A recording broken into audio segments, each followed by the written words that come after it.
Hello friends, the current price chart of S&P 500 is indicating a big price recovery which has actually pushed S&P 500 towards the upper end of the range.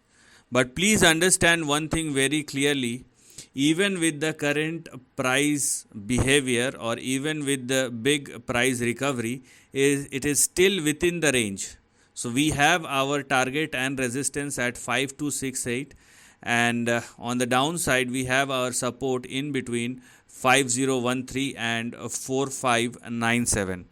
Now if you are thinking about the upside, and if you do think that the price recovery is very strong, obviously there is no doubt about it, but let it surpass and sustain above 5268. Otherwise, if it does not happen, then the second scenario will be S&P 500 will retest the upper end of the range, and from there you will see a downside. This is also a possibility because till now it has not surpassed this particular level, which is the upper end of the range, which is your target as well as your resistance.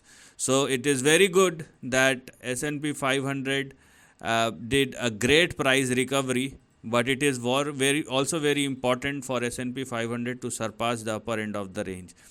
Meanwhile, you can consider 5167 on the downside as your support, and the moment it started trading below 5167 or less, then S&P 500 will move again back somewhere in between 4957 and 5013. So you both have pros and cons. So if you have made enough, then it is better to leave this part and wait for further price recovery. If you have not participated but still want to, and if you don't know what to do over here, then let the price expand. If you are looking for an upside, let it breaks out. If you are looking for a downside, let it break below 4957, and meanwhile you can trade the edges. If it hits the upper end of the range, then go for the short. If it hits the lower end of the range, then go for the long. So this is the end of the video. Thanks for watching.